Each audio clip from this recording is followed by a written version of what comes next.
comment from anybody? Sorry, my dog is barking, if you can hear him. I'm not sure if you can or not. Any comments from the public of things that may not be on the agenda?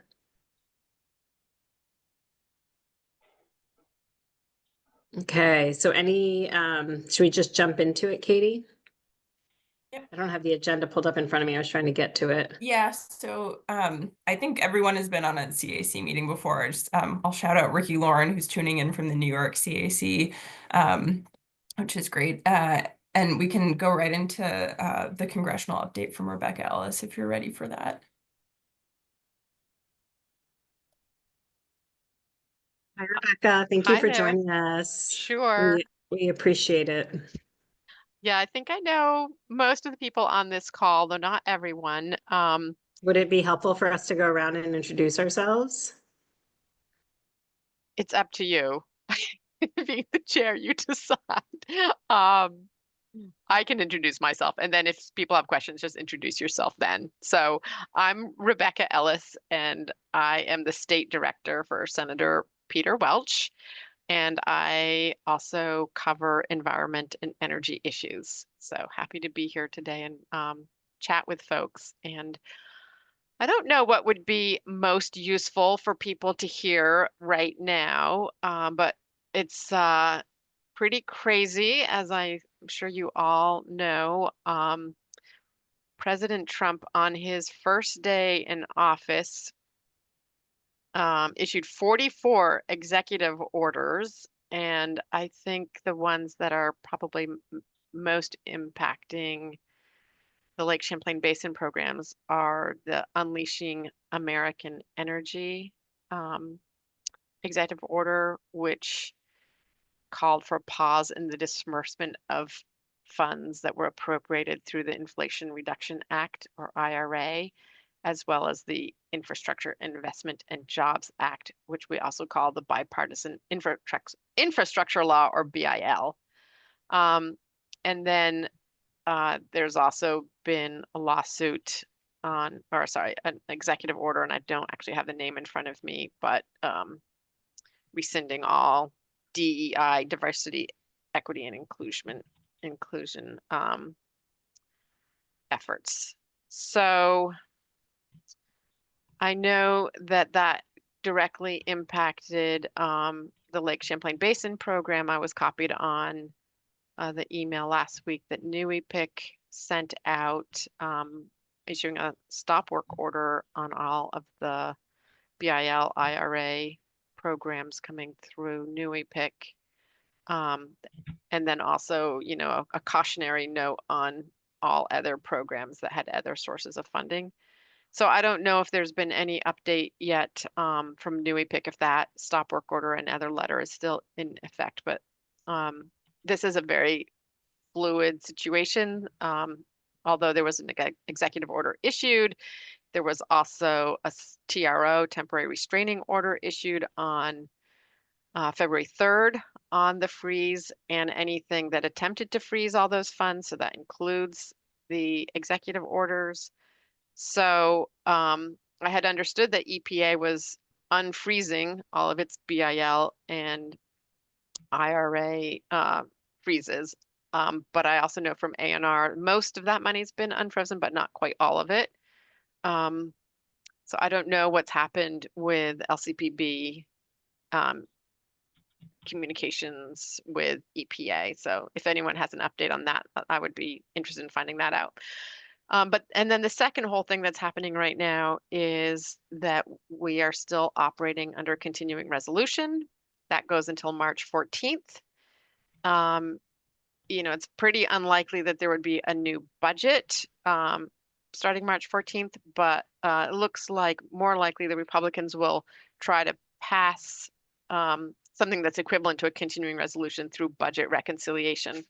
So budget reconciliation only requires 50 votes instead of 60 votes. So it's a way of getting partisan legislation through Congress. And what they would do with, well, they could take a lot of different forms. Just let's put it that way. It could just be changes to the tax code, an extension of the Jobs and Tax Cuts Act, or it could be basically a new budget. Could be a lot of different things in there.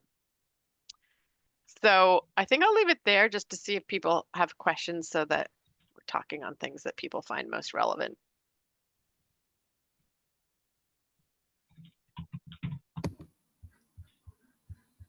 The guy from New York. If they're going to, I don't know what the proper terminology here is, Rebecca, but if they're going to lay off people, why don't they just transfer them to air traffic controllers where we're short 5,000? You know? Yeah, well, that's, some of the other executive orders that are out there that we're hearing, we're hearing from people about our executive order ending all remote work. So there's no more work from home. So a number of people are automatically basically losing their jobs. They, live in Vermont, they work in Massachusetts, or they vice versa. They can't hold their jobs anymore. We have some small offices, federal offices in Vermont that are basically losing all their staff because of that, or because they have probationary employees. All probationary employees have been laid off. You know what might be kind of useful? I found this useful myself. I just found this afternoon. There are dozens and dozens and dozens of lawsuits that have now been filed against the Trump administration. It's a bit hard to follow everything and know every day what's going on, but there are challenges to all of the executive orders, all the remote work ones, all the ones laying federal employees off, etc. Andrew's hand is up. Great. Hi, Rebecca. Thank you. Thank you for joining us. Sure. And I don't know if this is a question for you or maybe Eric, but just are the Great Lakes Fisheries Commission funds affected by the stop work order or not? So that's one question. And then I'll throw one out that maybe for you or maybe for Ricky from New York, which is, what is the status and timing of the Elise Stefanik special election to replace Elise Stefanik? So those are my two questions. Thank you. I spoke with Tom Barry this morning. Oh, here's a very full explanation. Their money is not frozen. Yep. Great. So they're encouraging folks with GLFC money to spend it, continue with those contracts. Great. Thank Yeah, I just put in the chat. Tom had planned to join, but his flight got delayed. So he sent that written update for us. And Ricky, if you were trying to speak, I think you're on mute. Okay, great. And I can just add to that although the Great Lakes Fisheries funds are not frozen, there's other funding provided by U.S. Fish and Wildlife Service through their Habitats program that is both BIL and IRA that is frozen. So I think there was $4 million when we drafted a letter, the Water Caucus, with Vermont Natural Resources Council and a bunch of watershed organizations, and sent that to Peter Welch's office as well as the rest of our congressional delegation. And so that number is definitely impacting watershed organizations. Yeah, that's what I'm hearing from DEC, that their RCPP money is frozen and that their U.S. Fish and Wildlife money is frozen. And why some streams of money are frozen and others are not is a mystery to me. Yes. That's good to hear that it's a mystery to you as well. It should not be frozen. There's clearly court orders saying that this money should not be frozen. So either they're purposely not complying or they don't know how to comply now that they've frozen the money. I don't know. So following up on Andrew's second question about Elise Stefanik, do you have any insight into that at all? No. I'm pretty sure that her nomination is coming up next. Is it this week or next week? The Senate's voting on it to be the United Nations. I think it's I'm not this sure. week. Yeah, I think it might be this week, but I don't know anything about the New York special elections. I read today, this is Bob Fisher. Hi, Rebecca. Hi there. That the New York State legislature is trying to pass a law to push it out to save money to the next election, which is like in June, I think, or something. I'm sure there'll be some pushback on that. For efficiencies, they're doing it.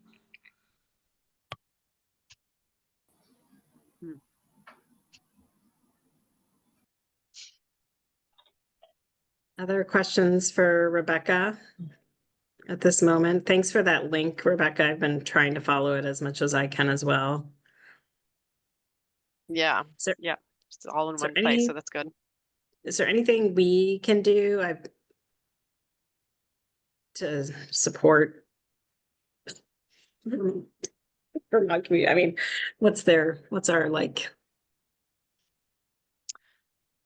I mean, the reality is that the Republicans have a majority in the US House and the US Senate, so really getting anything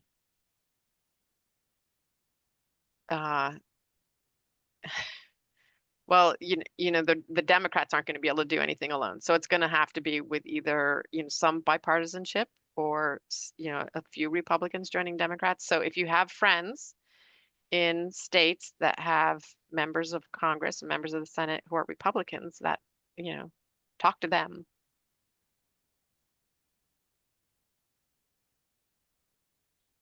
I see Eric has his hand up. Yeah, thanks, Denise. I can just provide perspective on where we're at with the basin program if you'd like. That would be great. Okay. Thank you. So we, in our approach to responding to some of these executive orders, we did issue and this is me working with NUIPIC, we issued a stop work order to all of our bill or bipartisan infrastructure law funded subrecipients, grant recipients, and asked them to stop, or told them that we would not be able to pay them for any work beyond that they did on those projects beyond January 30th. And just to reinforce Rebecca's point a little while ago, this is a very fluid situation, almost sub-daily, let alone, you know, weekly changes to things. But so there's a lot of uncertainty going on, particularly with our funding, particularly around the bill funding. And that it just for reference or context rather, in Vermont, we currently have, I don't know, about a dozen or so projects that are bill funded, adding up to just under $2 million worth of work to pay out. Some of that needs to be paid soon. Some of that is for work to be done in the future over the next year or two. And just for Ricky's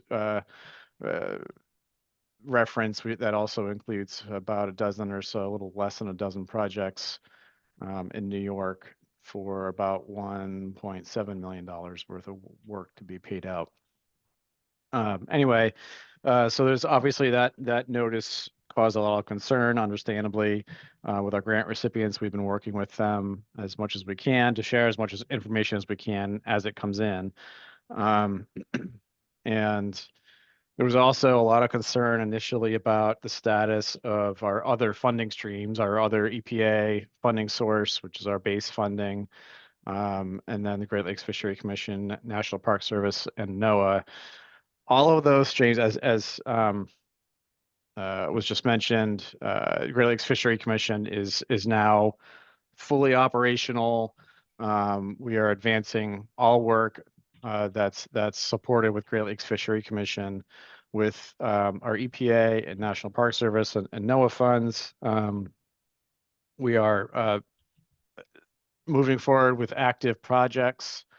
We are paying invoices, closing out grants, all of that work that we would normally do with our subrecipients with those funds. However, we are not issuing new contracts given the uncertainty in our funding streams at the moment. We are preparing work. We're working with grant recipients to prepare work plans. We are advancing those documents to the NUIPIC office in Massachusetts for contracting. They are processing them there on their end for contracting and doing everything we can to get them to the point where once NUIPIC feels confident that those funds are secure for the long term, they will issue an executed contract and those grant recipients can begin work on those projects. I don't have a number for you off at the moment regarding how much or how many of those projects that impacts. I do know that we have at least 50, if not more, in the queue for contracting, either in the office in Grand Isle or already in Massachusetts, and more on the way. Because this is our typical time of year when we are processing all of our grant awards that happened between October and January to get going in time for the upcoming field season. That's the whole gamut from $300,000 research projects down to $2,500 grants to a museum through the Heritage Area Program.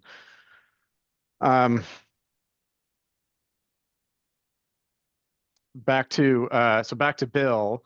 I have been sharing semi-daily or even more frequent updates of Basin Program team on the federal funding situation over the past few weeks. I have not even had a chance to update the team on today's today's changes, because the most recent one just happened an hour ago, or a little over an hour ago, in which there was a federal judge who ordered the federal administration again to release all frozen funds, including, and the order specifically identifies IRA funding and bill funding. The Basin Program has not received any IRA funding, but we do have quite a bit of bill funding in-house. So I'm hopeful, and I've received communication from Susan Sullivan, NUIPIC's executive director, that given that, she's going to look at that again and talk with her, with NUIPIC's executive committee, and consider reopening all of the bill funding. But she needs to go through some process steps before she actually makes that decision. So I'm hopeful. Those are my fingers that are crossed on there. If you can see it, that we'll be able to get the bill program back up and running soon, and get folks back to work on those projects.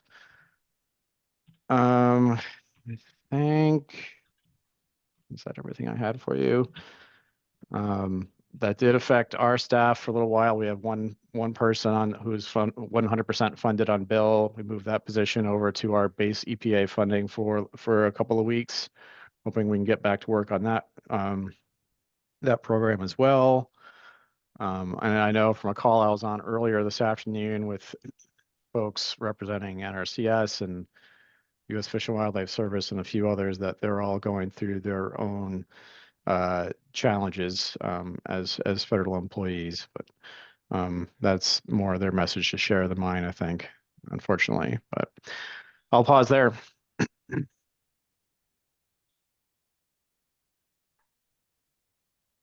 Question about the work from home order, or you can't work from home anymore order, executive order. So does that mean like people that even before COVID, there were people, I mean, I'm thinking about our immigration office, even in St. Albans, or that wasn't St. Albans, but people worked from home doing that work. They didn't have to go into the office ever. So where do they go if they don't have an office? Or like,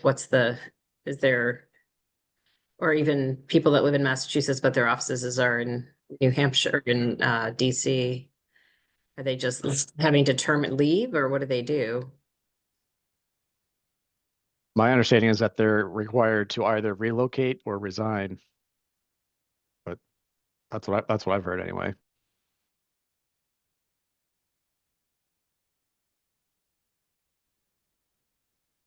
Here's just a random article on it.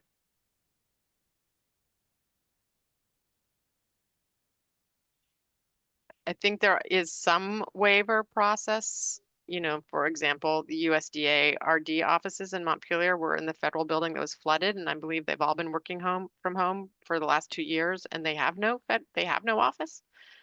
So I'm assuming there's some kind of exception that's being made for them, but who knows? There's a lot of stuff that's coming down the pike with very little forethought.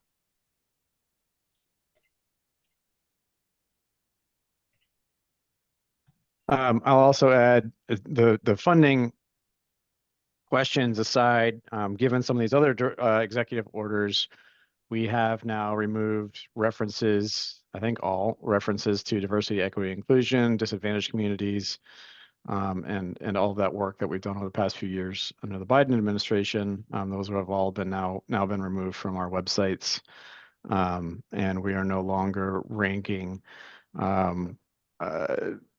new ranking proposals based on disadvantaged community criteria that we've established as well, and looking at restructuring some of our projects and programs that were focused on diversity, equity, and inclusion, and to include all communities in the basin.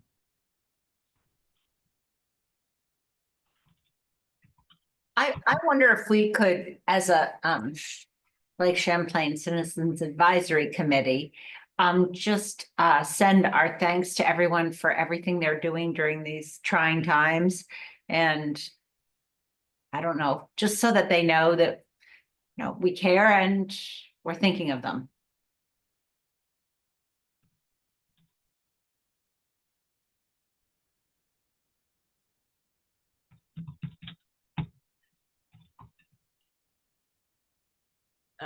That's a good thought, Carol.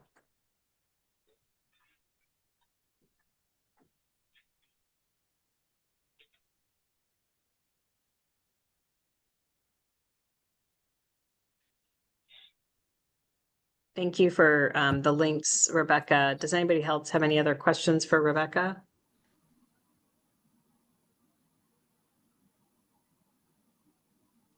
Thank you for having me. I do have to sign off early tonight. No, we appreciate you coming and joining us. Oh yeah, anytime.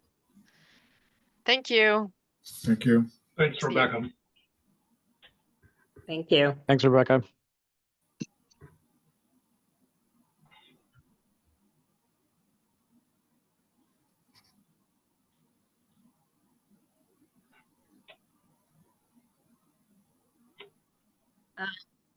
Let's grab our agenda, Katie. Next thing.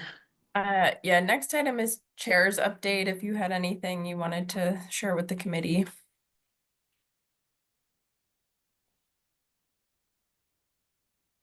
Anything relevant at this moment, I don't think. Okay, great. And then vote on the January 13th meeting summary. Yeah, I see that. So I think we need a motion to approve the January meeting summary. So Do we discuss it before or after voting? after, I I'm think gonna we make a get motion. a move in a second, and then we can discuss it, Brett. Okay, so I'll move it then. I think someone else did. Who was that? Do we have two people? Who's the first person? I'll do it either a motion or second, either one. Oh, okay. Thanks, Carol. So Representative Odie and Breck. Happy to second. Okay, further discussion? I just, on the middle of page 3, the bullet point that starts with Karina shared concerns, and Karina, if you're there, I just want to make sure I'm not misrepresenting things. It just seems a little vague to me. Karina shares concerns on the wetland net gain policy. The concern isn't identified, and so some future person might interpret that as that concern that it's not a good thing. So is it a concern that it would be eliminated? If so, just putting those words in there.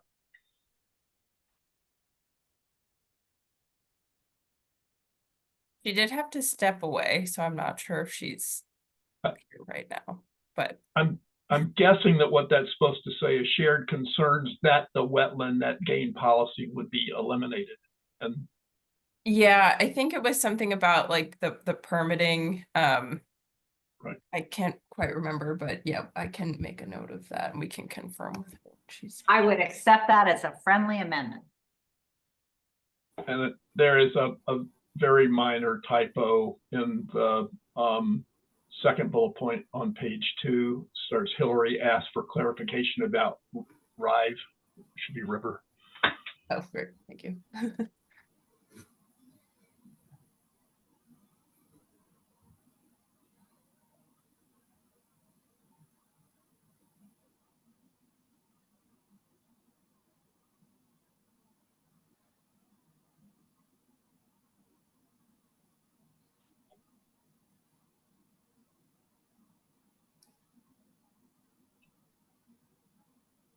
Karina, did you hear Breck's question? I didn't. Okay. Karina, we're looking at the meeting notes from last meeting, and on page 3 in the middle of that, there's a bullet that starts Karina shared concerns. Am I correct that your concern was that wetland net gain policy would be eliminated? Yes. So yeah, if we can just make that clear. Yes. I will add that. Good catch.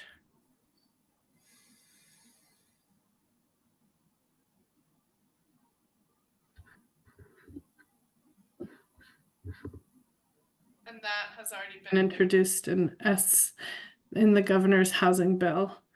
At least a delay on implementation of the Flood Safety Act and reducing wetland changes to the net gain policy.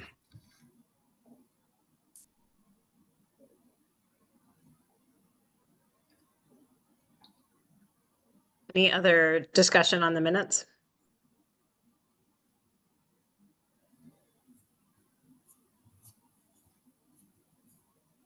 All those in favor say aye or thumb or Aye. Aye. Aye. any opposed? Any abstentions? All right. So our next item on the agenda is the card room and action plan presentation debrief. Presentations, the one that we've had so far. Katie, are there still more coming? I know we haven't met with the governor or the Yeah. lieutenant governor yet. Have you? Working on that and then trying to get you in front of Senate Natural Resources, which continues to be my white whale for some reason. Are they getting back to you? I thought that was that you Not- had. Yeah, I will reach out again and CC you guys, and hopefully that'll be the push forward we need. Is it easier for me to like just go to the State House and meet and find the person? And It might be that might be sometimes emails, I mean, I spent all day at work today and I did not look Yeah. at my email once. So do you know what I mean? Yeah. Can be hard once the session starts and yeah, let me know. And then the governors and lieutenant governors, those are kind of our 3 that we're shooting for. Yep. Okay. So I think, so maybe the people that came to the card room could talk a little. Did we do this already? I feel like we talked about it. Maybe we talked about it as a small group, but not for the whole CAC yet. So I think that would be a really good kind of feedback round that we could do, like, you know, and it could be about all 3, but you know, sort of what went well, what you know, what didn't go so well, or what opportunities are there to do something better. I know Bob had some thoughts. And yeah, any changes we should make for next year when we're doing the presentations to the committees. And this can just be a popcorn style. So go ahead, Andrew. I saw you are you ready to talk? Sure. Yeah. I had a couple things. I mean, I thought the card room and the 2 briefings I was part of were good.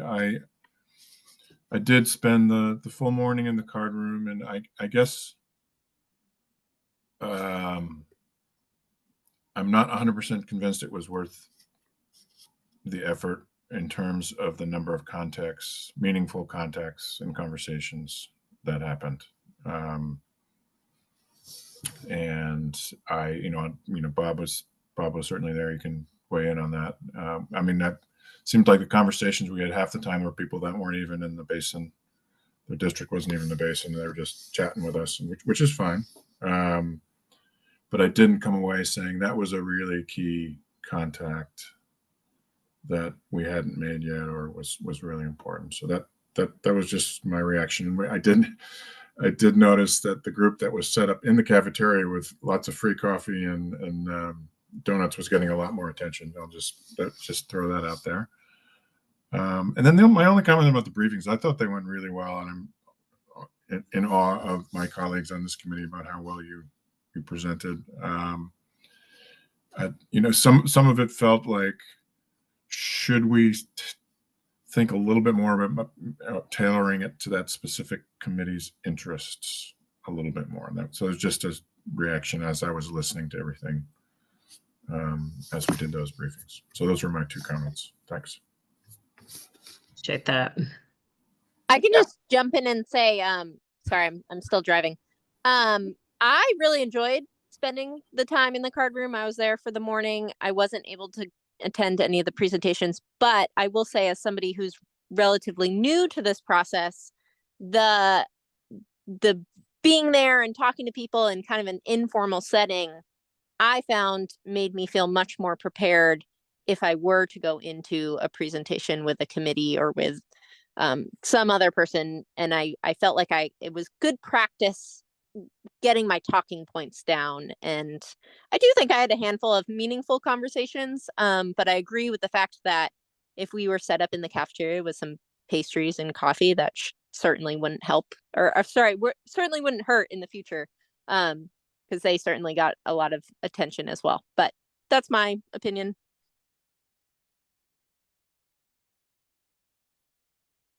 I think this is Carol. I think that if we specifically invite the people who are in the basin to come, and especially if they're invited by their legislators, then you would see people show up.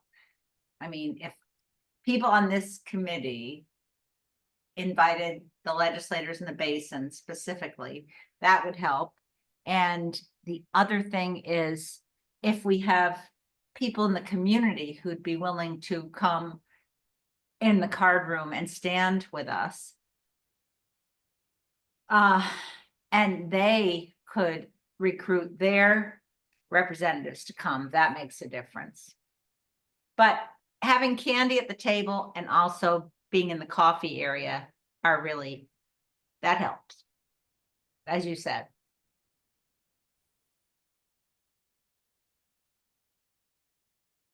Yeah, this is Bob. I'll jump in now then. I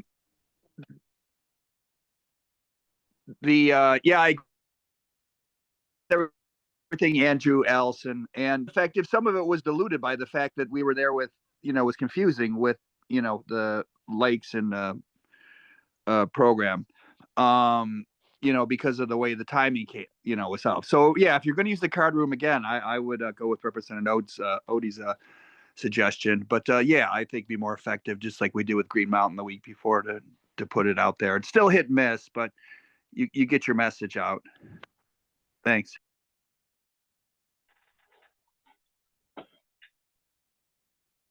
This is Breck. I have one just kind of operational thing that we learned. If we want to get a hard copy of something to each of the legislators, doing so through the Sergeant of Arms is the way to do that. Very easy to do, and they do all the footwork. I did have a question of Representative Odie. Do you think that it would be more effective for us to actually plan? I really like the idea of bringing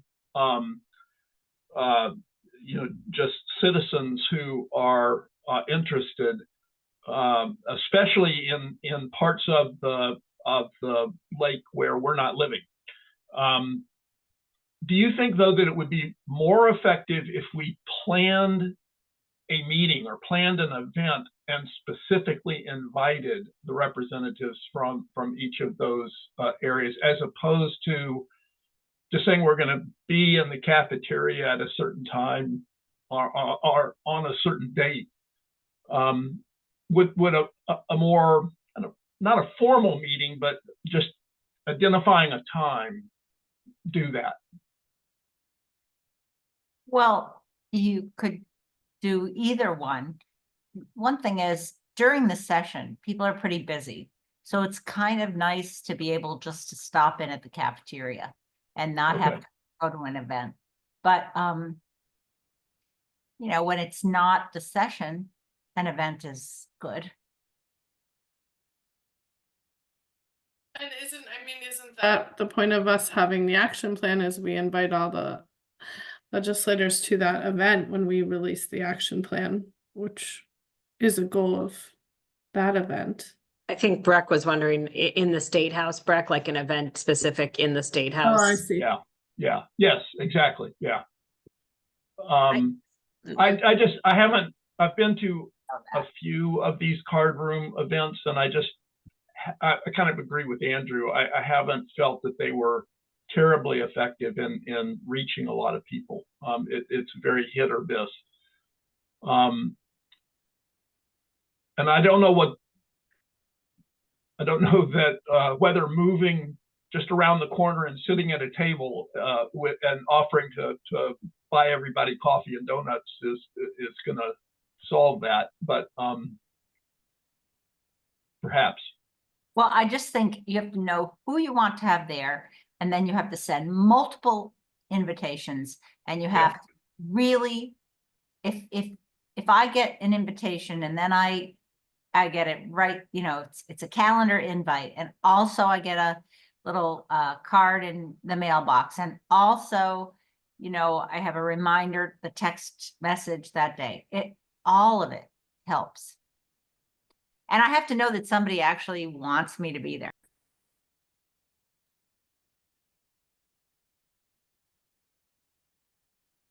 I think those are all great recommendations. And that said, especially the new legislators, they are more likely to show up. The people who've been there for a while, they've got so much going on. But I think that for me, I stop at the card room, and I find it to be very important to stop and listen to what people have to say. Yeah, I agree. Those suggestions make a lot of sense to me, and I think that would definitely make it worth it.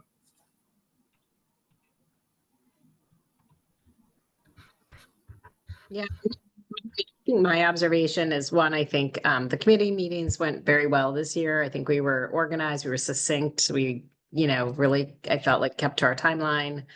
I think that I think the card room, I would agree, it's kind of like the coveted space to be, but I don't think it was very effective for what we had or what we were doing. And we did not bring candy with us. And so that was a miss. So a learning lesson there. But I also think it wasn't as like highly trafficked as I thought it was going to be. It wasn't like there was a ton of people walking by all the time. So I don't know if that was the time of year that we did it, like too early in the session. I don't know. But I do think getting in early was really great. Being in the State House as early as we have been the last few years has been a great change. And I think we need to keep that up. Yeah, and I think this, you know, the sooner we can kind of finish our rounds this year would be great, so that we're just, you know, we've hit all the committees of import. I will also say there's some caucus work, you know, that's happening. And so there might be an opportunity for the CAC to go to some different caucus meetings. I know like the Rural Caucus is hosting an event for rural Vermonters to come and talk about their issues.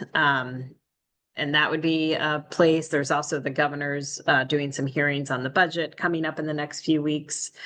It's not something we've like ever planned to do as a committee, but it's not something that we should not try to do, I think, going forward if we had speaking points and things to say. I think that's a great idea. The Climate Caucus, the Public Health Caucus, the Public Health Caucus, the Rural Caucus, all of those caucuses are good places for us. Sorry, Representative Odie, for us to kind of share our message. Because then we're hitting committees that might not be directly impacted by our presentation, but are able to hear what we're saying. No, I think that's great. It's a great idea.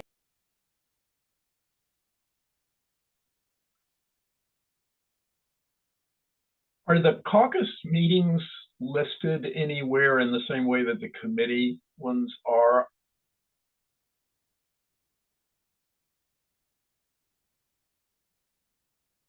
I was Yeah, looking on the General Assembly website and didn't see anything about caucuses. I do not know the answer to that question. I don't think that they are. So if you are interested in visiting, if this, Citizen Advisory Committee wants to visit particular caucuses, I can work with whomever, Denise or Katie's gone, so I was going to be gone, but and give you the contact info, and then you can work directly with them. We do know there is a Rural Caucus public forum on Wednesday, February 19th. I'll put this in the chat. And I think the Public Health Caucus, I don't know when that's happening. That happens on a month. I don't know if it's weekly, but maybe every other week they're meeting. But this is a special meeting that the Rural Caucus is hosting. That's on Zoom and in person. Sorry, what was that? Yeah, public health is every other week. I will get you their contact information. All right, Denise. Thank you. Where's that going? Just to reiterate something that Andrew said a couple of minutes ago, I think going to these caucuses would be great. And if we do, whatever caucus it is we're going to, we really ought to target those things that are in the action plan that are relevant, especially relevant to that caucus.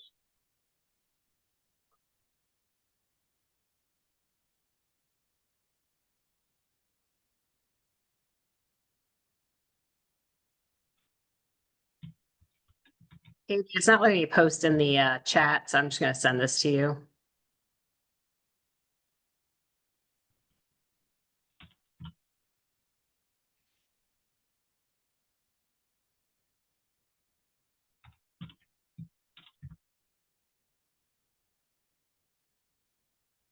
Any other feedback from our time at the legislature so far this year? Did anyone get any photos of you all set up in the card room? I did. I took pictures. Great. I have a couple of pictures too. Did I not send them? I thought I did. You may have. Let me double check in there. I can send them again. Yeah, if you could just send them again, that would be great. This would be great to feature in the upcoming e-news for the Basin program. Yeah, this is Bob. I have some pictures too. I have not sent them. I'll send them to you.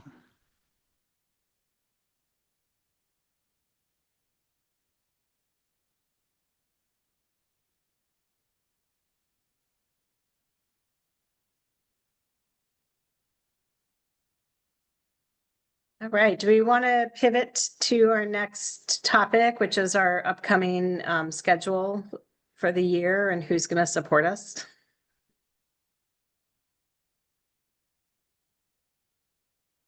I will say there's a planning meeting with the Denise and Karina and Sarah and Eric and myself on the calendar for the 19th. So we're working on that. But I will share my screen with the draft schedule of dates and doing my best in the next 2 weeks to try to get as many of those agendas front loaded as we can. So if there are particular people or topics you want to hear about, let me know and I can do that outreach.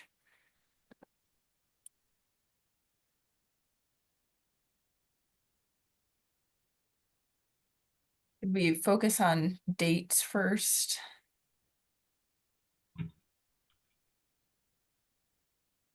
Yeah, I think that's good. Sorry, I'm looking for pictures. I'm getting distracted. Yeah, you're fine. I wanted to say something else. Maybe meeting with the chairs of the committees is a good idea, just one-on-one or group on chair. So you like Amy Sheldon of Environment and Ag, David Durfee in the House, and then I'm not sure who they are in the Senate. In Ag and environment, natural resources. Yeah, yeah. Tell them what you want. Because they control the agendas with the leadership.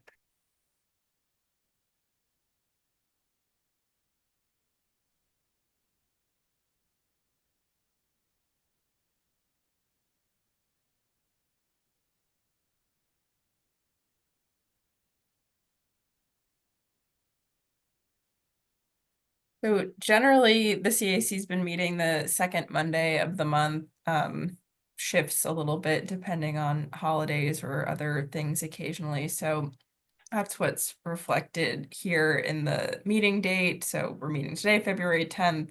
Next meeting is scheduled for March 10th. The meeting after that would be April 14th. May and June have question marks depending on when the committee wants to do the annual retreat. I know in the past there's been some discussion about doing it earlier at the end of May instead of in June. So I think that'll be something we discuss here. Then meeting July 14th. August, there's not generally a committee meeting. That's when action plan work is happening in a smaller group. Meeting September 8th, October 6th, that's moved for Indigenous Peoples Day, November 10th and December 8th. So I would just say if anyone has any immediate red flags with those proposed dates, it would be good to hear that. And obviously not everyone's going to be able to attend every meeting, but if there are things that we're overlooking here, big conflicts.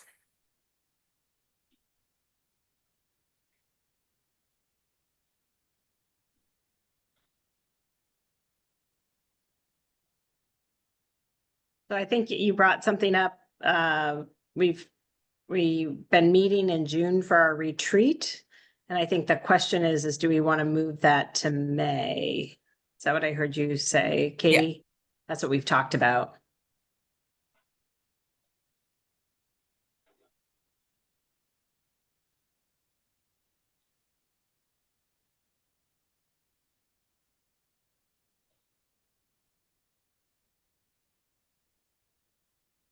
I support moving it to May.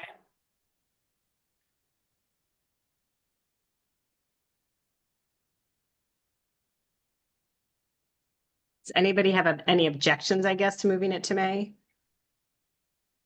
I mean, I guess the complication could be that the legislature's still in session and it's hard to maybe get everything there that we need to. This year, it should be pretty safe in the third week of May, I would say, or later. That's good. Eric has his hand up.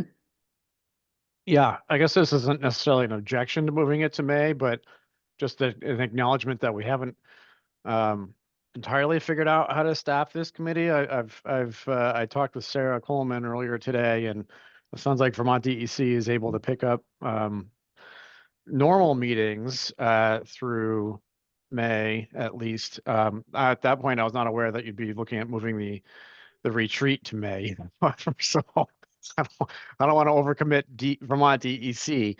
So I just want to put that out there for you, and we can talk about staffing later too. Helpful context. Thanks, Eric. Yep. So DEC can help support us after May or before May? They can help support, and if Sarah's on, feel free to chime in, Sarah. So I'm not speaking for you, but do I have to? I'm just kidding. Yeah. Yes, you do. Yeah. Go ahead, Sarah. Yeah. Thanks. Thanks, Eric. I appreciate that. I think we are going to do our best to support the CAC and fill in the gap. And I think the goal and intent from what Eric, you shared is that to refill Katie's position when that's possible. I think, before Katie's position, we had Katie's position there was DEC support of the CAC, which was really at the beginning, but mostly before my time. And I think that this new model is really valued, particularly just because of some of the potential awkwardness with the support of, developing an action plan that's effectively lobbying the legislature. There's a little bit of a mismatch as state employees. So we have to be a little thoughtful about that, but definitely can help with staffing the meetings, and just on a personal level, just need to figure that out in terms of making sure that I, won't have kids demanding, being demanding. So just have a little bit of legwork on that front.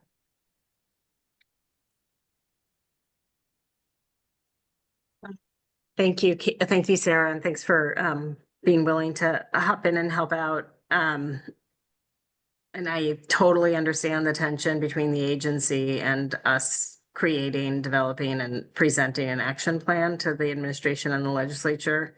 And there's been moments in our history where there has been conflict between the agency's position and our CAC's position. I do want to clarify, we do not lobby, though. We're not a lobbying organization. We're just a presenter of information and recommendations to the legislature. None of us have lobbying capacity as a CAC.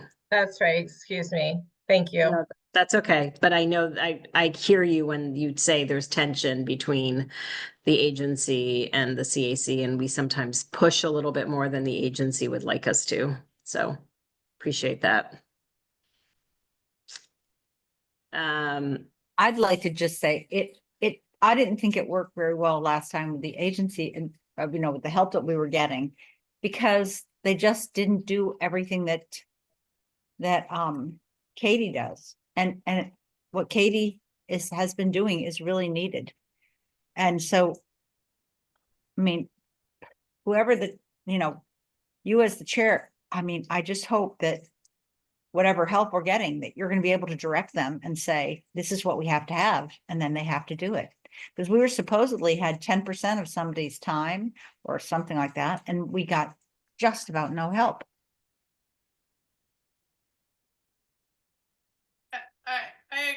I appreciate those comments, Carol. And just like, I was just thinking that maybe it would be, I don't know, maybe this already exists, Katie, but like just sort of an outline of what you do, and so that we understand that, because certainly having someone at the meetings is helpful, but it's all the behind the scenes stuff, reaching out and, scheduling presenters and working up the agenda and creating the minutes and posting everything and communicating with herding the cats. So, and that is a lot of work. And so I think we really need to make it clear who's helping with what and have those roles clearly defined. And I have a draft of that working, so I'm finishing updating that. And then I think I'm also planning to have sort of the CAC wish list of things that we've discussed that would be nice to do in the future, but might not be immediate priorities. I am assuming that Sarah's generous offer does not extend to supporting New York and Quebec. So Erin Venny-Volrath, who's Sarah's counterpart in New York, is going to fill in for the New York CAC, and then Quebec is kind of its own entity. So they'll keep operating as they have been, and then hopefully there will be some future opportunities to bring the three CACs together. Katie, I feel like I just came into the meeting and it sounds like I just missed something maybe kind of big. Do you mind just in 4 seconds letting me know what happened?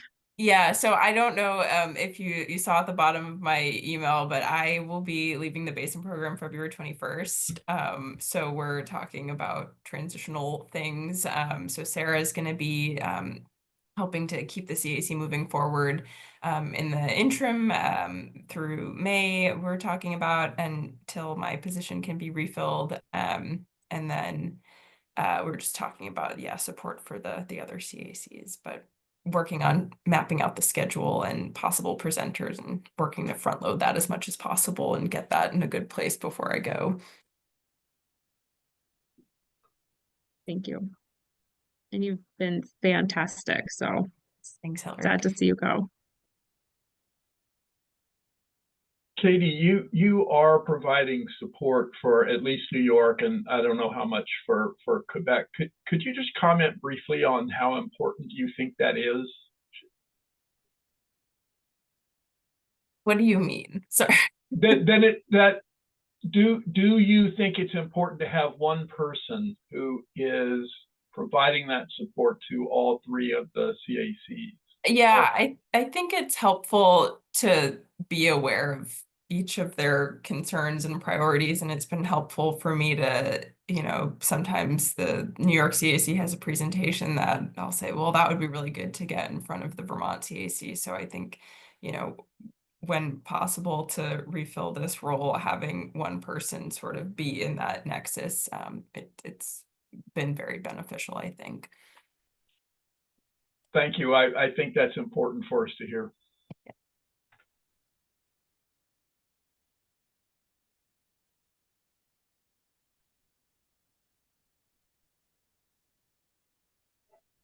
My next question, sorry.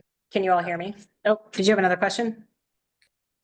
I was just gonna ask if the goal was to try to populate this spreadsheet a little bit more. And, you know, we had Karina and Denise and Katie and I met a while ago about, you know, just the opportunity to have some strategy and laying out like a routine calendar with recurring topics or themes as much as possible to help create some structure if it's beneficial. Thanks. I was actually going to ask the same thing, Sarah. Yeah, so the last time we did this, sorry, I'll just add in ad lib. The last time we did this, we kind of looked at our action plan and tried to organize the different meetings around the action plan, but I'm open to suggestions or ideas from this committee in terms of what they want to hear about and when they think we should bring people in.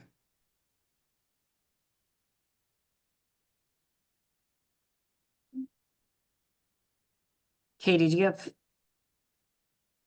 So in this part of the sheet is sort of a list of topics and potential speakers that we've previously talked about. So I would say if there are high priority items in here, or, you know, things that are more specific that you want to see, for example, biodiversity presentation, that's very general. So if there are particular things related to that, that just is connecting to that piece in the action plan. But I know Wayne had asked about a presentation on tactical basin plans.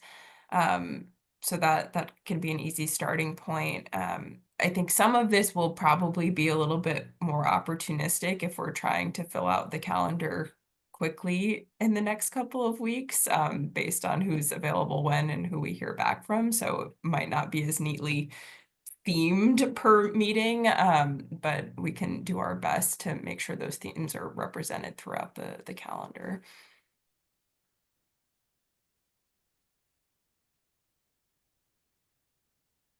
Does everybody here fully understand the sort of that flooding bill?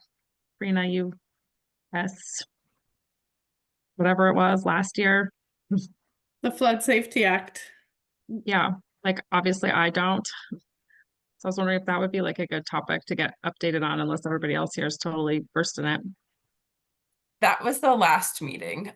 So there's a recorded presentation that gave some more details about that one. I'm still waiting to hear back from Lauren if she can send her slides as well, but we can check that one off the list.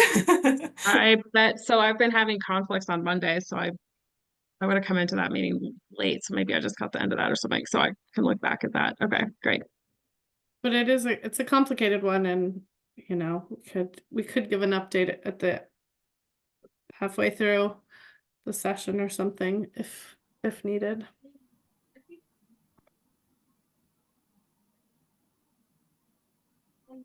Andrew?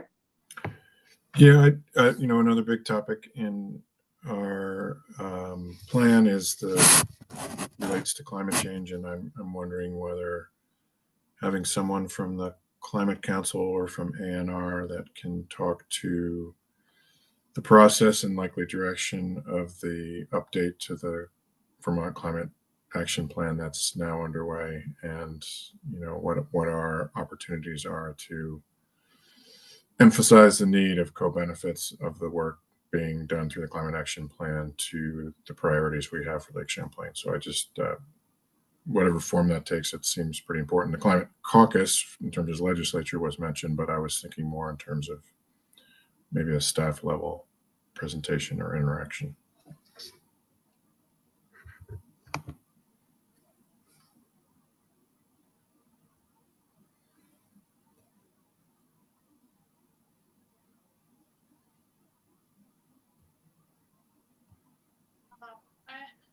My thoughts partially formed, but I feel like a presentation related to recreation on the lake, but particularly like fishing. Like, I'd like to hear from Vermont Fish and Wildlife what the fisheries biologists are doing on the lake, like what's going on with fishing, just like sort of an update on. I know they're also working on a habitat management plan.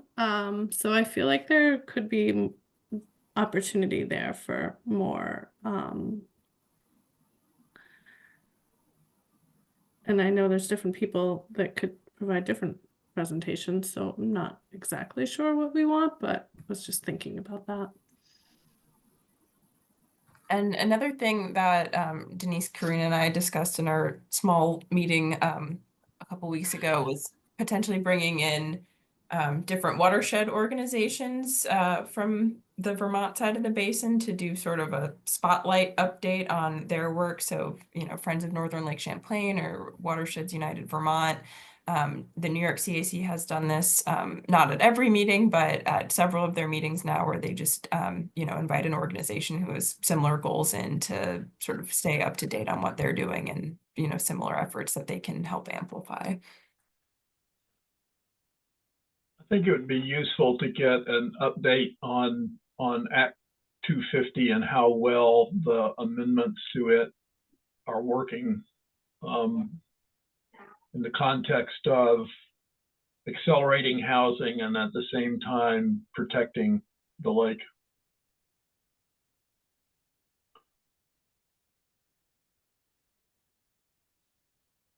I do think we ought to put some thought, not that I have one on the top of my head, but it's one thing for us to look at the action plan and say, hey, how can we get an update on some of the things that are in the action plan? But what are the new things that we ought to be populating this list with, so that there are emerging topics that we should be putting into a future plan?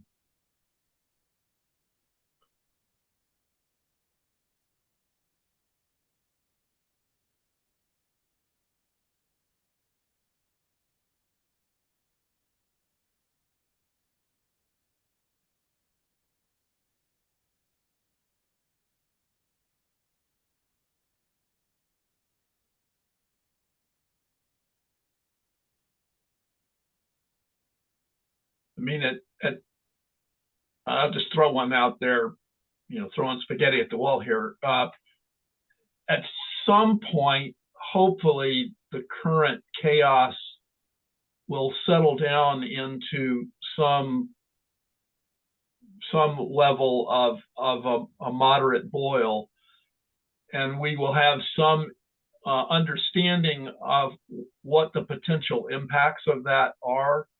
And that, I think the legislative updates will be helpful there, but I think kind of understanding how that's playing out on the ground with respect to things that seem to be particularly vulnerable and need to be protected would be useful.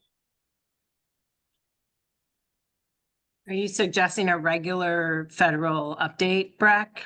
Or even like having Eric keep us abreast of any changing or developing situations? I do think hearing for at least 10 minutes, every meeting about what seems to be emerging, but then at some point, and maybe maybe we would get that anyway. Maybe it's cross-cutting, and when we reached out to, for example, somebody who would tell us about the tactical basin plans, or if we were to invite Watersheds United to come, you know, that we ask them to please update us about how things are affecting them. So maybe it's not a presentation, but it's a cross-cutting request. But I do like the idea of having a legislative update of just a few minutes. Great idea.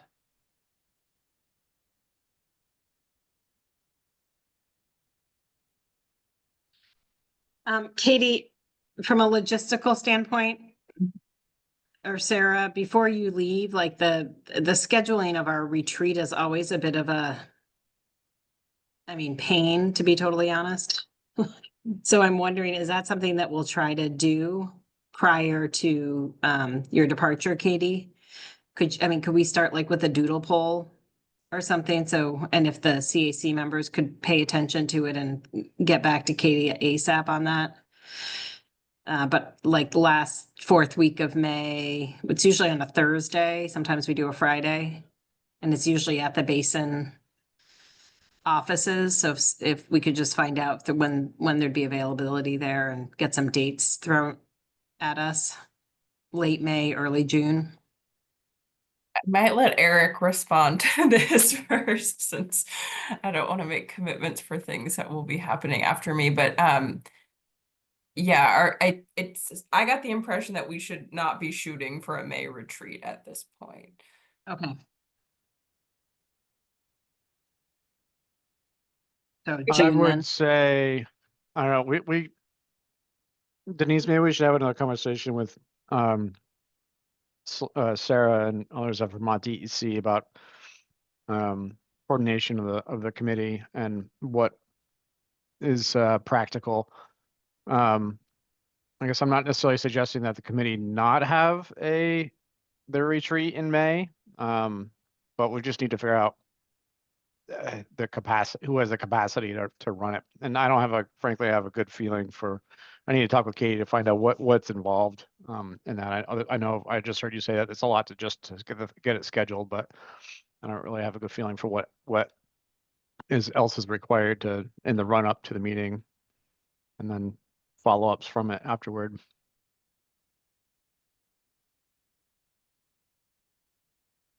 Okay.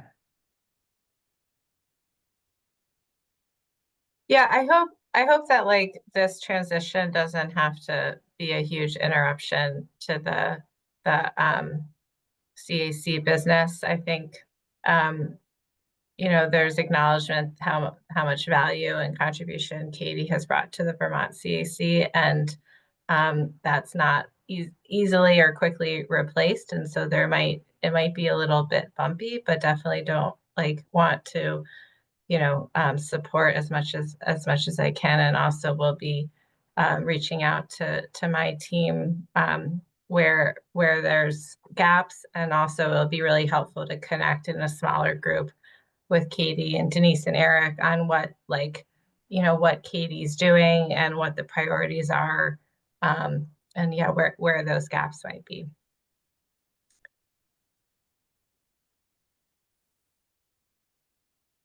Katie, this is Ricky. Thank you. I don't see that you guys get updated on the invasive species once a year or so. Is that something you should add to the list? We usually do that at the retreat, I feel like. Yeah, that's usually on the retreat. So Meg will come. But you're right, that should be on there. I'll come whenever you'll have us. Oh, hi, Meg. Hi.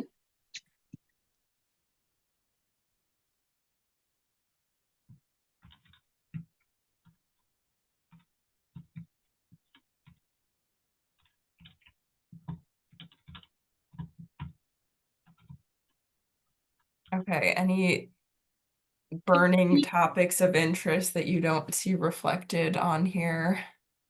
Did we put in the water? I can't see it. But the water, like the water fund, the clean water fund, and Yeah. the impact it's having. Okay, because that would be a good one. Can we just cross off some of the ones that we've already had That might help me. I mean, not cross them off, but put a check mark next to them. Just so we can keep this list more organized. So we. Yeah, I guess I mean, it depends, like, I guess there's always more updates that could happen. So, and Maybe make another column that says something like came. Do you know what I mean? Like, I see you have like the last presented on 4/24, yeah, you know. Yeah, I mean, I I think, think otherwise, well, except for this one, this happened.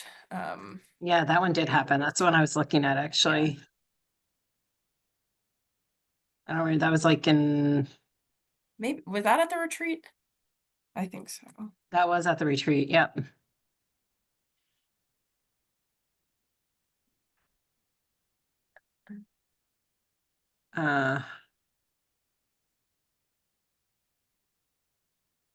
We also had the Lake George folks present on the wastewater or the sewer, not sewer, but the on their mounds, it's on their systems, wastewater systems. Is that on here? I can't read very There well are right a couple of different, we Septic had system. talked about a wastewater panel and wastewater treatment facility. Septic. Thank you, Bob. I was Yeah. having a blank on it.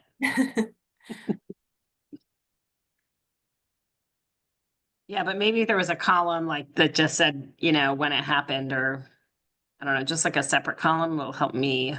Yeah, Or I change think the color, or most, change the color. yeah, I can do that. I think most of these are kind of new though. I'll put these in red that have already happened. There we go. That would be good, just to keep my brain. Yeah. I'm wondering about the DEC ag alignment, like Marley's the potential speaker, but what about, I'm wondering about like Laura DiPietro, who's on the ag side of. They might have very different perspectives. Yeah, and sort of related to that, I had reached out to Abby Palick at DEC to try to get a corrective action plan update for this meeting, but haven't heard back on that yet. So that went out at the same time that the CAC's action plan went out. So I don't think the committee has had an overview of that yet. Perhaps you have individually in your different realms, but since that's something that's been on the action plan in the past, probably be good to have an update about. I guess, and that's what I think you were talking about for number 3 too, right? Yeah. That alignment is that like the action plan updates and things. Cool. Okay. And I think we had that last, Ryan Patch gave that conversation. We asked Laura DiPietro, and I think Ryan Patch came and presented on it in a previous year, but it's been a while.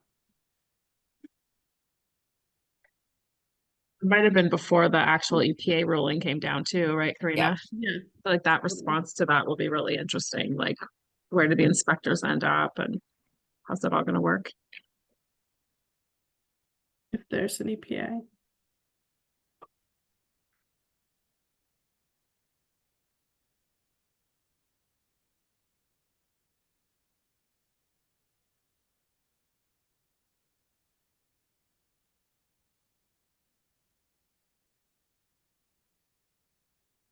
All right. So ideally are there, I guess my thing is, are there any priorities here for people that we want to like star? Because how many meetings do we have left? Katie, can you go back to our other list? It's March. We basically have March, April, May before our retreat. And then that's when we begin our action planning for the next year. July, June will have our retreat. July we'll have our meeting, our next meeting. But we do spend quite a bit of time in the late part of the summer, early fall, doing our next year's action plan. So most of the presentation would have to happen. I mean, not that we won't have presentations at those meetings, but as we're gearing up our action plan, the March, April, May meetings are really important. So are there any priorities from that list that people want to see in those spring meetings, so that we can focus our time on getting the people that we want, and any ideas for potential speakers for those? This is Bob. Hopefully you can hear me because I'm clipping a bit listening. We can hear. I think that certainly, I'm not sure the wastewater panel, what that means, but the sludge bill and wastewater treatment facility updates could be combined, I would think, if not all three. But others may have other thoughts.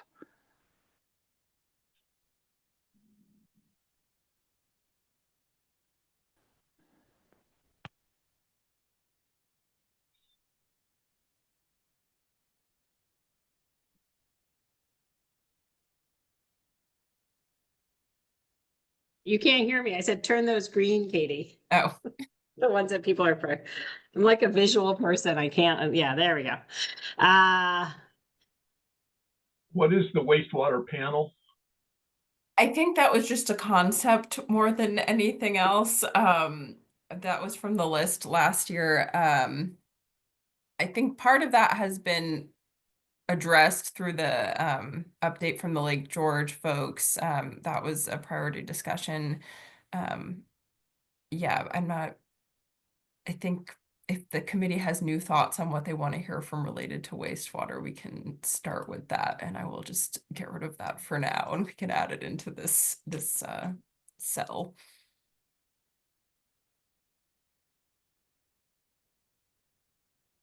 Well, I'll put in a vote for, the line 14, the process direction and climate action update, but that would need to come later on because it is still mostly in pretty rough draft form. So later on, like after June. Could even be after June.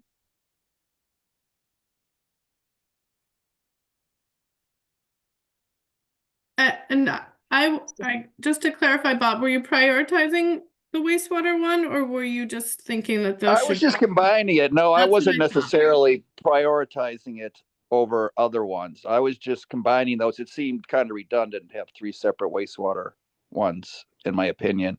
I mean, there's certainly, Burlington is their economic, the money that they're going to have to hemorrhage is beyond comprehension, at least 300 million in the next 5 years or so. But nonetheless, I'm not saying no.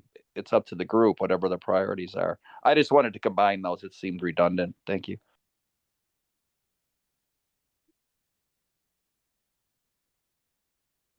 I'd make a plug for watershed updates as well as the clean water investment program update. I second that, but are the clean water investment program and tactical basin plans, could those be done together? I think that mostly depends on speaker availability. Generally with the meetings, I think they can be structured in a way that you get two presentations, and whether or not they're both beautifully aligned just sometimes depends on luck. So I think they could go together potentially. And what is the ask for row 9? More specifically, what would the CAC like to hear about? Yeah, what's happening? What's being invested in? What Okay, are the needs? Okay, so what the portfolio of investment is, all the different funding initiatives. What are the gaps? And what are the gaps? Okay, great. Feels like Julie Moore and Emily Bird are kind of doing their roadshow right now. Like they have some more data, maybe from last year, Sarah, and they're presenting it to the legislature. Yeah, I was going to point the CAC towards some of Emily and Claire's testimony on the Clean Water Performance Report. And also Claire just recently gave a Clean Water Conversation talk, which is on the performance report. So that's more on the back end of looking at the investments that have been made and are making it into the performance report, as well as like the different outputs across all of the sectors and performance measures. So there's lots of different ways that we can look at it, but if folks haven't seen, I will work to find that link while I'm on the call, because that's a really great, at least setting the foundation. And I think if we want to invite Claire, particularly, it would be great to build off of that, since she's really, I think there's a lot of recordings of her giving a very similar talk. So that way the CAC could use her time to get in more depth. Gonna say I haven't seen their presentation this year, and I'd love to see it. So it'd be great if you did find us a link.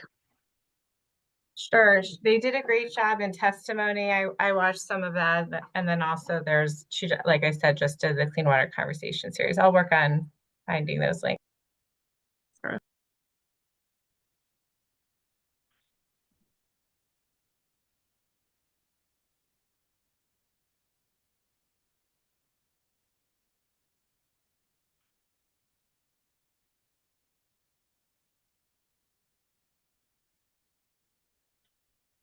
Any other priorities that people want to call out? Can you just scroll down a little bit? I mean, the Act 250 one would be another one.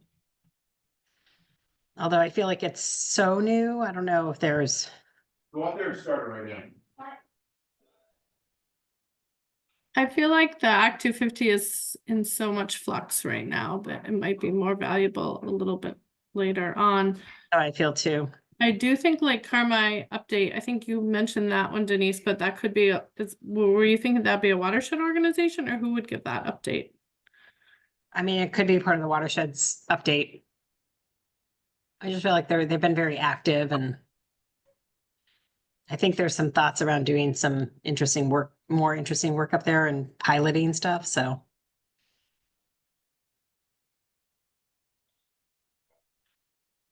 And I think line 17, I think the ask there is that just kind of gets brought to all of our meetings. So it's not like a standalone. So maybe make that one blue. Yeah, I'll take it out afterwards. I just wanted to make sure I wrote it down somewhere since I don't All have right, to. sorry, Katie, but as you're doing like a that should be just a standing agenda item. Hey, my dog really needs to go for a walk. I'm sorry, he's barking again.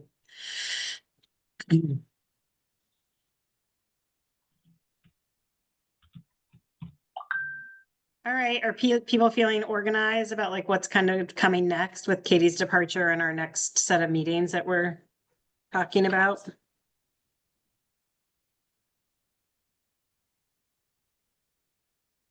Any other thoughts?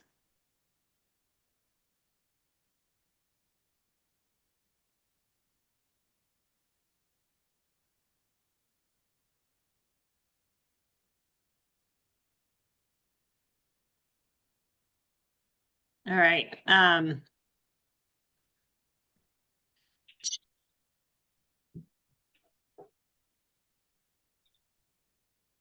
there any committee updates from anybody? Does anybody have any updates that are pertinent to our work on Lake Champlain from their organizations or personal lives? I cross-country skied to Burton this weekend. That was awesome. I know we were talking about the ice at the beginning of the meeting, so it's been on my bucket list, but it hasn't been. I won't go on ice unless it's like as solid as the earth. And it was, so it's really fun. If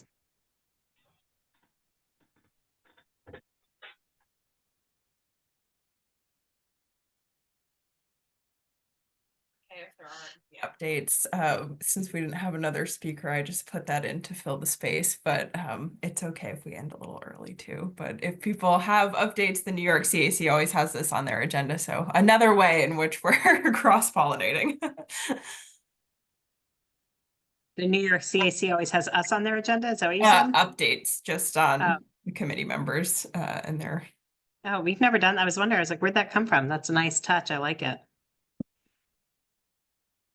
All right. Well, if people are feeling like they want a half hour back, I've got to take my elk hound for a run before he bites me. So You have an elk hound? I do. Have him stand up next to you on the picture, right? Yeah, I want to see an elk hound too. He's a small, compact puppy. I mean, he's only 3. He's not a puppy anymore. He's 3 years old, but he's not as big as you would think he would be. Willem. Come here. Oh, hang on. I don't know if you can see him or not. Oh, there we go. Okay. Now I just see Bob. There you go. Oh, he's There. cute. That's Willem. Yeah. He's a very good dog, but if I don't get home and walk him at 4, it's like all bets are off for my night. So, and I didn't make it home tonight before this meeting. So, okay. Anyone else want to show us their dogs or talk about the ice on Lake Champlain? I've been curious about the ice on Lake Champlain. Someone put some links up. They've been tracking it, right? What were you going to say, Eric? I was just say I did notice when I was in the office today that there is ice all the way across the lake at our office now. The ferry's doing their icebreaker thing again all the way across. It's open a little bit south of the office, but it's the first time I recall seeing ice all the way across at our office in a while. Very Yeah, I was trying to cool. look it up like yesterday, but it's hard to find that exact news if it had iced over or not. Oh, if it ices over, keep your eyes on the basement program social media. It'll be up there. Okay. Fantastic. Skiing's been very good. Cold, but good. That it has. Yes. The snow. Well, Katie, once again, thank you for all of your support over the last few years, at least since I joined. You've been right by our side. So thank you for all your support and help and keeping herding the cats and keeping us Yes. on track. And if anybody has expense reports, I think you said they were due by tomorrow, Katie? Yes, thank you for that reminder. If you can get those into me, I think by Wednesday this week, that would be great. I know I did not have that attachment attached originally that summarized which meetings you all attended. So you should have that now. If anybody needs me to resend anything, let me know. But as a reminder, if you did do the action plan presentations to the legislature, it doesn't matter if you did multiple in the same day, you submit one per diem for that, in addition to your mileage if you were in person. But if you have any questions about that, just reach out to me. I'll be happy to help you through it. And thank you all so much for your wonderful support over the last 4 years. And I'm really, really going to miss working with all of you. I think it's just been such a highlight for me, for the crux of my role these past 4 years, to be amplifying community voices in the management of our natural resources. And although I won't be doing that with you anymore, I'm glad that I get to continue that work moving forward. And you've all really made me a much stronger person in that realm, and looking forward to continuing to support that mission wherever I find myself. Katie, I just want to echo the chair. You have been amazing. The whole being on this Citizens Advisory Committee since you've been here has been completely a pleasure. So thank you so much. Thank you. Super grateful, Katie. Thank you. Thank you, Katie.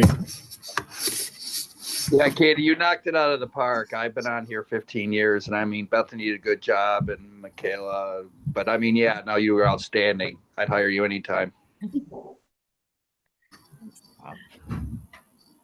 The hidden chair of the CAC. Seriously, she is the chair. She should be the chair. Yeah, no, really, I mean, as you know, we're all volunteers, so it's just really nice to have that back end organizational support, and also just your skill set and being able to take information and deduce it into really thoughtful language for us has been really helpful. Group editing documents by consensus. That's a good resume. That's a great resume.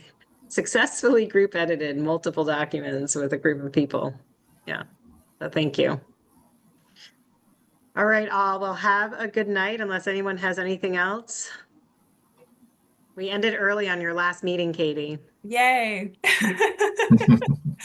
Gonna drink a lot of tea after this. Thanks all. Thanks, everyone. Thank you. Bye, Thank you. everyone. Have a good one.